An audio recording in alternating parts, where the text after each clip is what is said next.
Even if you try to trouble us, it won't make any difference to you. Your funds aren't needed by poor people with lowly lineage. I sighed as I completed the final check. You're closing your account, right? Please go ahead, I said, my tone deliberately mocking. Their eyes, filled with disdain, made me feel disgusted as they stared at us.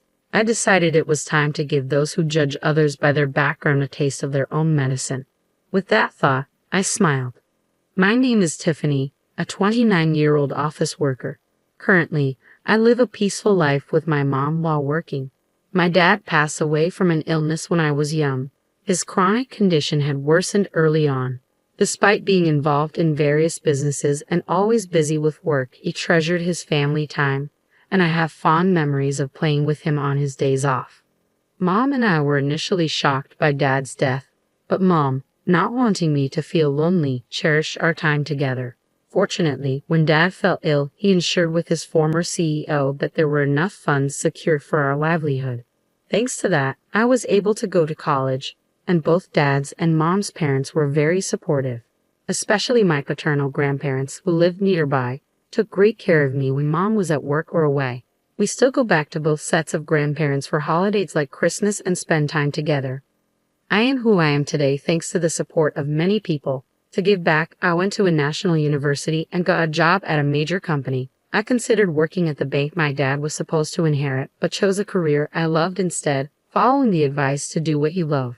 I've already handed the bank over, so there's no need to worry about it. Thanks to a fulfilling home environment and the freedom to pursue my hobbies, I had no interest in romance. But now, at a mature age, many of my friends are married with kids. This led me to think about marriage, and that's when a certain encounter happened. I never imagined this meeting would lead to a major incident. Hey Tiffany, aren't you interested in love? That was the starting point, a question from a colleague at work. We've been close since our rookie days. You know, I have an acquaintance who's struggling to find a match. He's well educated and handsome. You're highly educated too, Tiffany. Maybe you'd like to meet him. Really? I've always thought it's a waste for someone as high spec as you, Tiffany. There are even a few people in the office who are after you. She has a wide network and always shares various stories. She's living with her boyfriend she met at a party and seems very happy. She's quite concerned about my lack of romantic involvement. I had even consulted her about marriage, which led to this arrangement. A few days later, I agreed to meet a man named Joseph. The rendezvous was at a cafe. As I waited nervously, a man approached me. Tiffany. Ah, yes. Nice to meet you. You're Joseph, right? Yes. Thank you for today. Joseph's expression was blank as he looked me over. It felt like he was sizing me up, which took me aback a bit. Then taking a seat opposite me, he quickly started the conversation. What do you do for work, Tiffany? I work in sales at a company. I've always enjoyed interacting with people and sharing my opinions, which is why I chose sales. I find it fulfilling, and I love the moments when customers are happy with their purchases. What's the name of your company? I told him the name of my company. Upon hearing it, Joseph paused for a moment, then smiled. It wasn't a pleasant smile, more like one of satisfaction. My company is quite a large enterprise with good performance. We're well trusted by our customers, I added. Since he asked, I decided to return the question. What do you do, Joseph? At my question, Joseph snorted with pride and began to boast. I work at Sunrise Bank as a department head. Sunrise Bank is a really big bank, you know. The work is tough, not something ordinary people can handle. But since my dad is the CEO and I'm the successor, it's different for me. I felt a stir in my chest at Joseph's words. I was expecting a normal response, but his aggressive tone made me feel uncomfortable. Indeed, Sunrise Bank is a major bank. I knew about it due to a certain incident, but I was surprised to learn that Joseph worked there as a department head. Wow, that's impressive. Sunrise Bank is a big place, isn't it? I flattered Joseph on purpose. I saw no need to be rude, and though I suspected this would be our last meeting, I figured it was better to be polite. Pleased with my flattery, Joseph continued to boast about himself. Honestly, talking to him was painful. He occasionally listened to me, but always turned the conversation back to himself, even making outrageous comments about his lack of romantic prospects. I'm quite popular, you know, but it's always people who don't match my family background or education level that come to me, he said. I thought the problem might be his attitude, but I had already decided not to meet him again and informed my friend. As time passed, he still looked satisfied and made a suggestion. I'd really like to meet your parents. Huh? But we just met today. That's exactly why.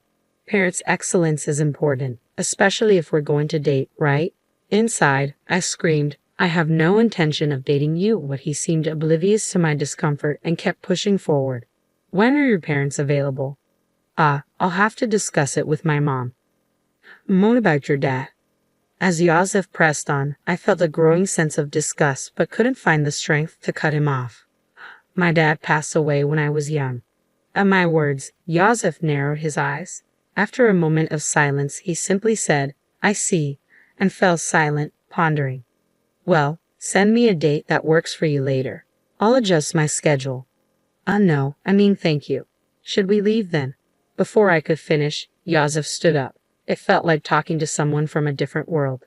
Despite my reluctance, I had given him my contact information and even discussed meeting our parents. His disdainful look upon hearing about my father's absence bothered me. In the end, we agreed to meet again with our parents. When I explained this to Mom, she smiled wryly. Maybe you were just nervous because you haven't dated before. Maybe, but the way he spoke was weird. Well, his parents will be there, right? Just say no if it doesn't feel right. I'll be there too. Thanks, Mom. Sorry for dragging you into this, I apologized, feeling guilty. Mom laughed heartily. It's okay, no need to feel bad. Besides, I'm curious about Sunrise Bank. Let's see how it goes. So, Yosef and I arranged a family meeting.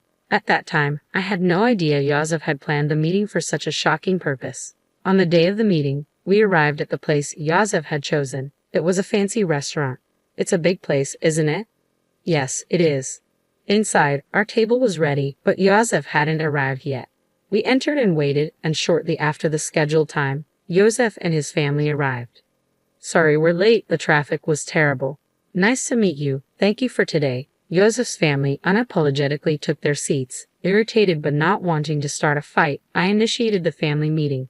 After some time, Yosef's mom, Morgan, with a sly smile, spoke up. So, where's your father? Is he coming later? Huh? I looked at Yosef, but he just smirked dismissively and said nothing. I had already told him my dad was deceased. Morgan acted as if she didn't know, despite having agreed to meet our families. Mom quickly responded in my stead. My husband passed away from illness when Tiffany was young, so today I'm here as her mother, Mom responded with a calm smile. In contrast, Morgan raised her voice in an exaggerated manner. Oh my, Tiffany is from a single-parent family. I was taken aback by her words. Even after saying my father passed away from illness, her tone clearly carried malice. Being from a single-parent family, life must be quite hard, huh? But she graduated from a public university. That's commendable, right? Really, but still, being from a single-parent family, wouldn't dating her be complicated? Yosef's family's conversation left Mom and me utterly dumbfounded.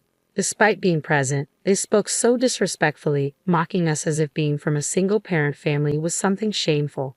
Such words aren't suitable for a first meeting. I was injured. I retorted in a low voice, excuse me, but after Dad passed away, Mom raised me with great care. I owe my current life to her. Isn't it rude to speak about someone like that when you've just met? Morgan, however, burst out laughing. Rude? Isn't it more absurd for the daughter of a single parent to think about marrying into a high-class family? Yosef added, I'm not really into strong-willed women. This is pointless.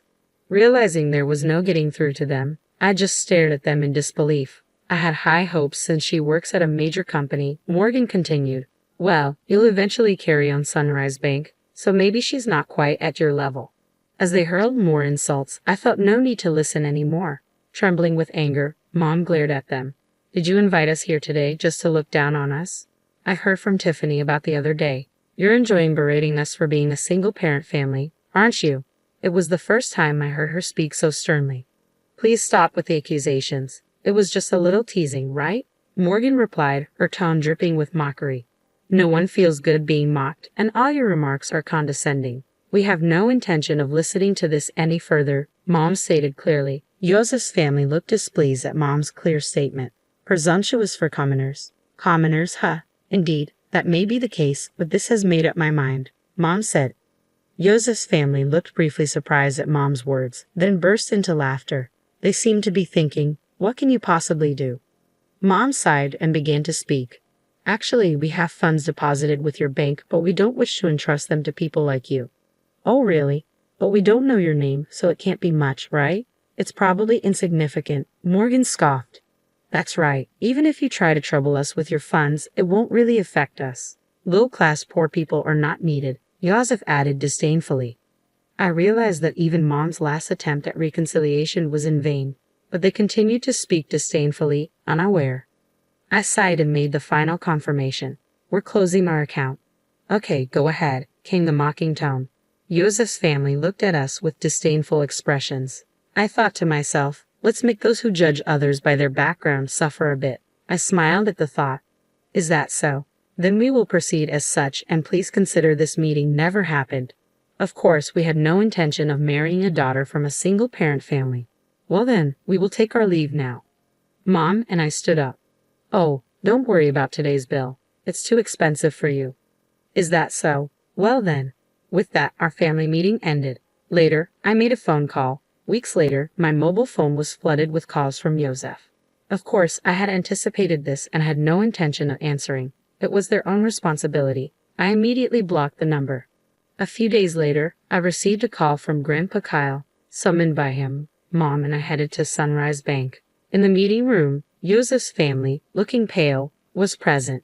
As soon as they saw us, Morgan stood up and rushed over to bow deeply. I am extremely sorry for what happened.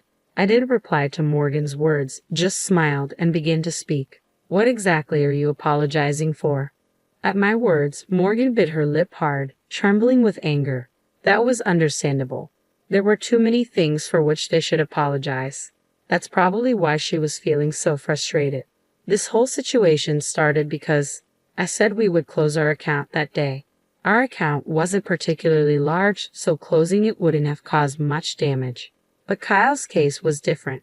Kyle managed the inheritance left by my dad at Sunrise Bank for our benefit, and he also had his own account there. If all accounts, including Kyle's and my dad's inheritance, were closed, it would total about $7 million. In other words, their disrespect decided the closure.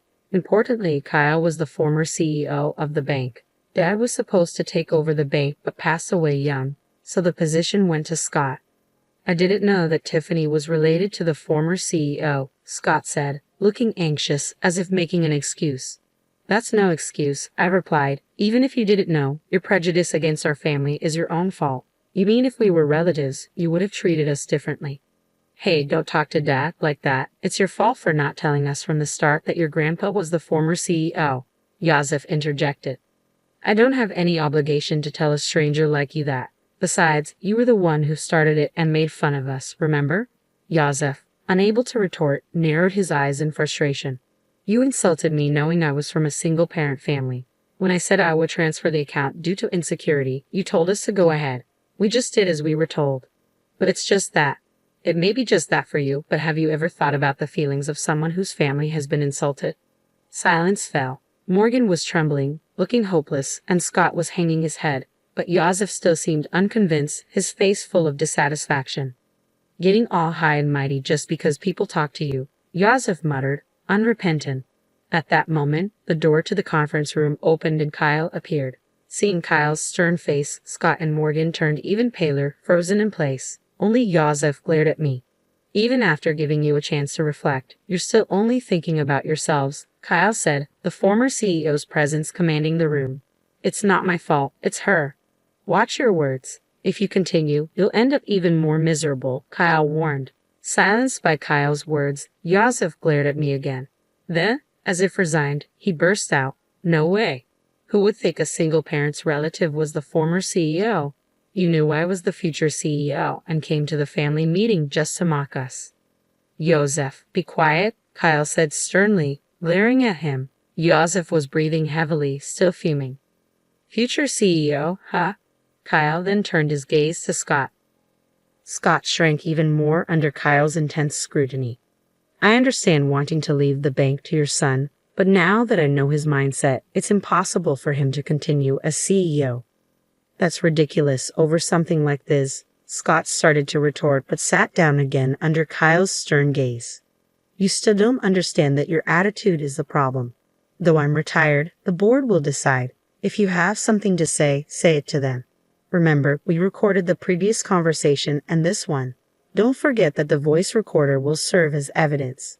I took out a voice recorder and pressed play in front of the three, replaying our conversation from the other day. How dare you prepare something like that? It's unfair. It was just a precaution, but remember, you forced me into this situation. Yosef had nothing to say in return, and their faces turned pale. Thank you. We'll handle it from here, they said. Mom and I left. Ultimately, Kyle didn't transfer the funds, at least not officially. Scott was removed from his CEO position, and Yosef was demoted. Unable to handle the blow to his pride, Yosef resigned voluntarily. Kyle's influence in the financial industry meant Yosef would struggle to find work in the same field again. Whether Scott knew this or not, he seemed determined to work until retirement, but Kyle said it would be tough for him both mentally and physically. Morgan, who used to wield power as the CEO's wife, apparently started part-time work to maintain her lifestyle, but her character likely made it hard for her to keep a job. I'm really sorry, Mom said. It's okay. You didn't know, right? I replied. I only shared what happened with the friend who introduced me to Yosef. She had just heard about him through someone else and wasn't at fault. Mom was initially concerned about being a single parent, but I'm happy now and can live thanks to the support I've received. When I told her that, she smiled and said, "Thank you." After everything was taken care of, Kyle told us to come over to his house again sometime. I'm really grateful for Kyle's help in resolving the situation. It was tough, but I'm happy now, so it's okay. I have some good news for you. Really? It's not about dating again, is it? It's a friend of my boyfriend this time. He's definitely a good guy. I'm not interested in dating right now, but I'm satisfied with my current life. I want to keep cherishing those who support me, and maybe someday I'll meet someone I really click with.